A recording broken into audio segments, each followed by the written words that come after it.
wallahi ba wanda zai gyara kasan nan in ba ku ba kuma kada ba, kar wanda ya kasa a gwiwa, kar wanda ya ji cewa ba zai iya ba. Don't feel you are disappointed. Wallahi you are not disappointed. You will make it. Insha Allah ku ga kai yayin ka je kai iyayin ka iya kokarin ka, sai Allah ya taimake ka. Kasar ta mu ce ba wanda zai kore mu, ba ƴan Kwatano bane, ba ƴan China bane, ba ƴan China bane, ƴan Najeriya ne dalan dalan.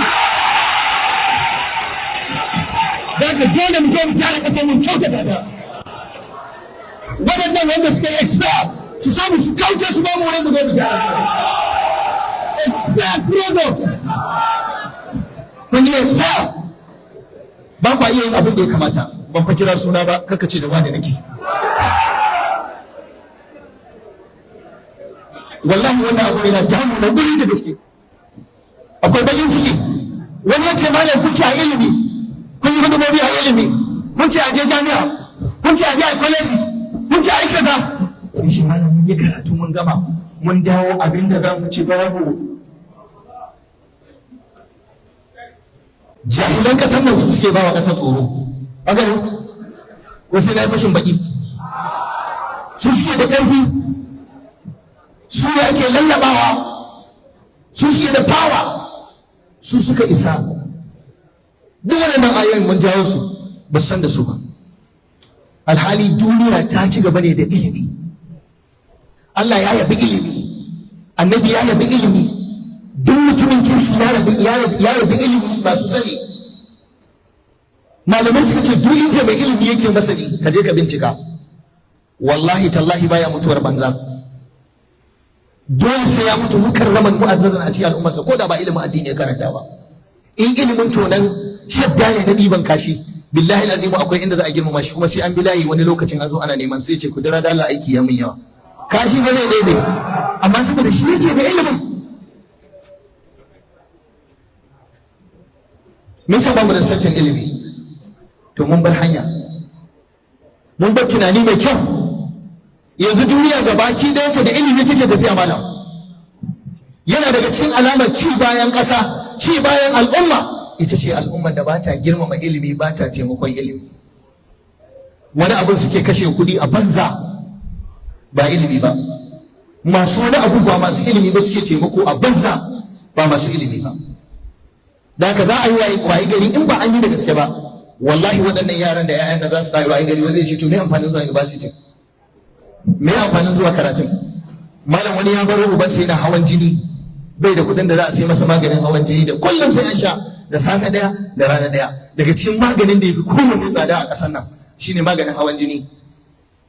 Ka baro ubanka bai da masarar da zai ci, ya haƙura ka taho jami'a kana karatu saboda yana tsammani in ka gama za ka samu hutu.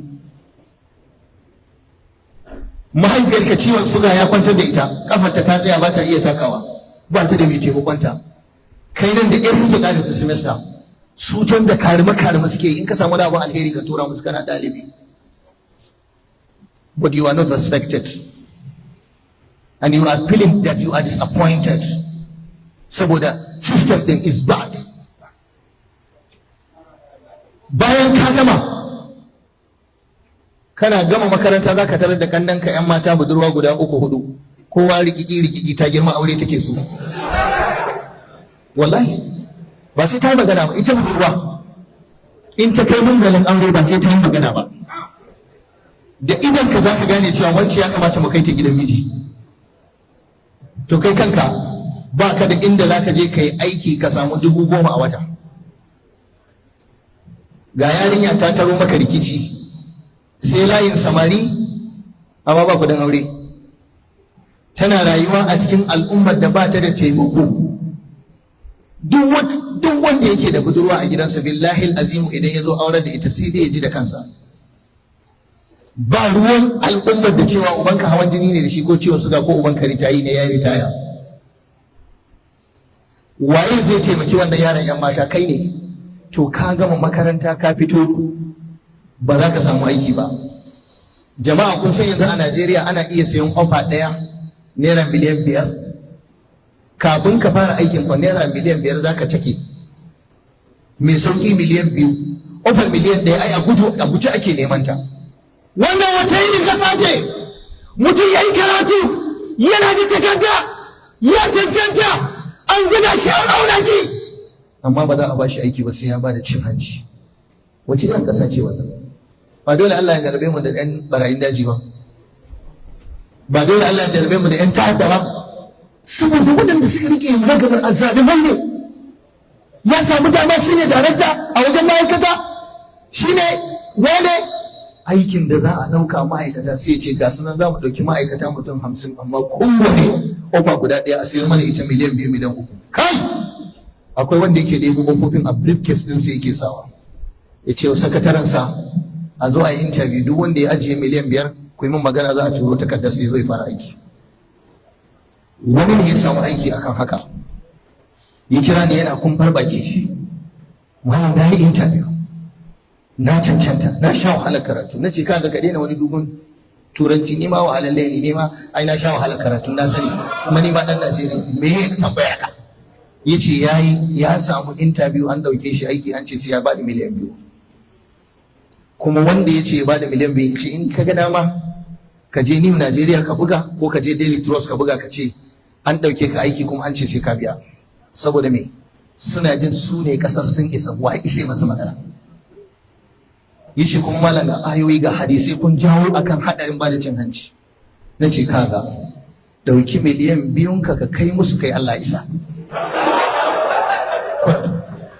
Wallahi tallahi ba ni da wata fatawa da zan ba shi sama da wannan, in ce in bashi goma ta kashe shi. Je ka ba su, ba cin hanci bane. Menene cin hanci? Ka je baka cancanci abu ba a baka, ka ba da kuɗi a baka shi, shine bribe, shine cin hanci, shine la'anallahu rashi wal murtashi. Wane ne ya karbi cin hanci yanzu wanda zai baka wannan takardar ka bashi miliyan 2 kai Allah isa, kuma wallahi a gaban ka sai ya talauci. Haka ake a Najeriya. Da haka duk bayanan da zan yi yan uwana ɗalibai, kar ku ɗauka cewa ban san halin da ƙasar take ciki ba. Ina sanin sirri. Ni ma I was a victim akan wannan system din. Amma ku manta da wannan abu, ku yi karatu. Wallahi tallahi ƙasar nan za ta dawo hannunku. Wallahi bi mashi'atillah. Ku iyaye na mata kuna da very good future. Kar wacce ta yadda ta kashe kanta da jahilci.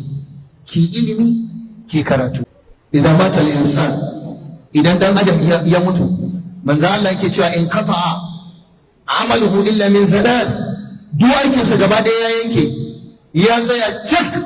Duk wanda ya mutu aka binne shi aikinsa ya tsaya cak, sai abubuwa guda 3 kawai: sadaqatin jariya, sadaka mai gudana, gina masallaci, gina makaranta, yin hanya, tona rijiya, shuka bishiya, yi musu azuzuwa, taimakon wani yayi ilimi, shi ma sadaka jariya ne. Kamar yadda zaka ba wa bishiya ruwa ta sha, ta yi koriya shar, ta yi inuwa, Allah zai baka lada. Ina dan adam da ka bashi ruwa ya sha, ka bashi abinci, ka biya mai kudin makaranta, har ya zama babban mutum, ya zama family man, ai babbar sadaka jariya ne. Idan ka ba wa bishiya ruwa ta sha, Allah zai baka lada. To ina ga wanda ka ba wa dan adam kuma ka dauki nauyin sa ya karatu? Min babi aula. Kuna fahimta? Kuna ganewa? Kenan gida dan adam shi ma sadaka ne jariya. Ka taimaki mutum, ka dauki nauyin sa ya karatu a jami'a, dauki nauyin sa ya je waje ya karatu, dauki nauyin sa ya koyi sana'a, shi ma sadaka ne jariya. Duk abin da zai zo ya samu, ya ciyar da iyalinsa, ya taimaki iyayensa, ya kirfa wa kansa asiri, ya inganta rayuwarsa. Kana kwance a cikin kabari, Allah yana baka lada. Sadakatun jariya. Zalla cewa ilmu yuntafa'u bihi, ko ilimi da ka koya wa mutane yuntafa'u bihi. Ka duba maganar manzon Allah malam, udiya jawami'ul kalim. Ka ba da ilimin da ake amfanuwa da shi. Duk wani ilimi da ka bayar yana wa mutane amfani, kana samun lada. Kowane ilimi ne inda ana amfanuwa da shi. Hudhaifa ibn al-Yaman ya gaya mana, yace mutane suna neman ilimin alheri, yace ni har na sharri ma ina nema. Ka ji wani hadisi. Kana nasu yas'aluna Rasulullahi sallallahu alaihi wasallam anil khair. Mutane sun kasance suna tambayar manzon Allah sallallahu alaihi wasallam akan alkhairi, wa kuntu as'aluhu anil sharri makhafata an aqa'a fihi. Ni kuma na kasance ina zuwa in tambayi manzon Allah akan sharri dan kar in fada ciki. Ashe ilimi na sharri ba ka san shi don ka kare kanka, ka kare al'ummarka. Shi ma ba abin aibu bane a neme shi, amma da me, da manufar nayi ne don kar in rubta makhafata an yudrikani fihi, kamar yadda zuwa wata riwaya, kada sharri ya zo ya fada. Sai sa Hudayfa yana cikin ma'abuta sirrin annabi, shi ya san duk munafukai da suke tare da annabi sallallahu alaihi wasallam. Allah ya ce da shi, kaga wani da kake ganin sa, yace eh, kakka damu da sallarsa, da yawan nafilarsa, da yawan karatun Qur'ani da yake a masallaci, da zuwa sahun gaba, kakka damu da shi, munafiki ne dan wutan. Yace kaga wani, ya rubuta sunan sa ya rike. Yace ka san wani, ce shi ma munafiki ne dan wutan. Kaga wani, shi ma duk karka damu. Uzaifa yayi ta tambaya don ya gane su waye. Haka yanzu wannan ilimi ne ai na sharri, ma'ana masharrantan mutane ne tare da annabi.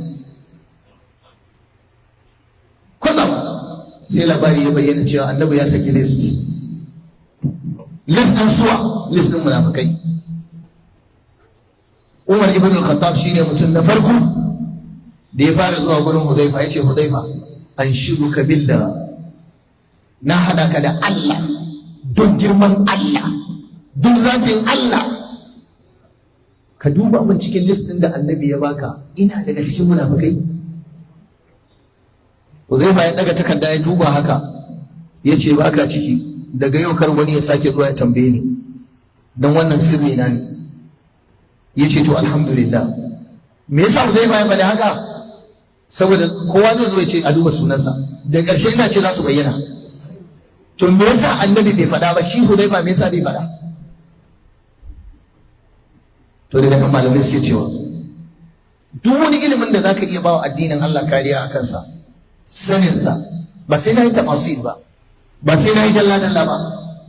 Duk ilimin da a ƙarshe zai landin za ka iya amfani da shi wajen amfanar da al'umma, ka alal aƙalli ya zama kana ciki dai za a samu kariya, to ya kamata ka neme shi. Akwai abubuwa da yawa da muna ja da baya. Ya kuma samari, matasa, ɗalibai, kar ku shiga kaza, kar ka je kai kaza, kar a yi kaza, wannan ilimin kaza ake zuwa. Billahi alimu, ko Isra'ila ake zuwa aje a koyo, shiga da bismillahir rahmanir rahim, da kyakkyawan niyya ka shiga ka je ka yi. Kai ba kai ne dan niyyar sharri ba, alal akalli addinin musulunci ya samu wakilci ta dalilin shiganka. Wani dan uwa ya kira ni kwanan nan, ku yi hakuri da yake mu ana gaya mana komai da komai a ƙasar nan. Ya faɗa mun sunan wata ma'aikata, ba zan faɗe ta ba saboda sirrinsa ne.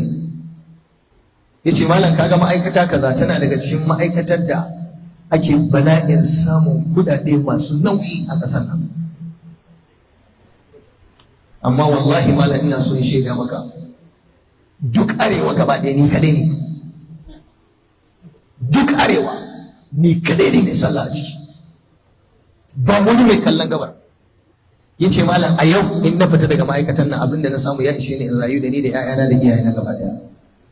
Ya ce but the most unfortunate part of it shine ban ga wani da ya zo cikin ƙananan ma'aikata wani mai sallah iri na ba. Idan na fita na barorin nan, nasu ne su kaɗai, malam ni na san irin zaman ƙasa da ake mini. Wa kas ala zalik wa hakada da walaik, suna nan ma'aikatu da yawa, ilmummuka da yawa, da yaranmu ba sa zuwa su je a jami'a su karanta. Gani za su yi ai anan ba a yi aikata, sai wani yanzu ya karanta shi kadai ya je ya samu abin da za ka samu a shekara 40 ya same shi a sati ɗaya ko wata ɗaya. Sannan at least you can easily be a representative of Islam. Za ka zama mai wakiltar musulunci a wannan wuri, ko da yana da wahala.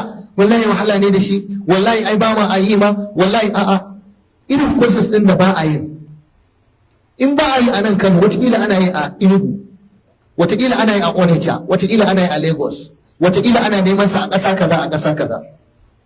Suna nan karatuttuka da yawa, ku yara ne yanzu ɗalibai, ku zama wayayyu. Dan na yi digiri guda ɗaya bai gagara ban koma wata jami'a in yi wani digiri akan wani ilimi daban, saboda za ka zama mai amfani a cikin al'umma.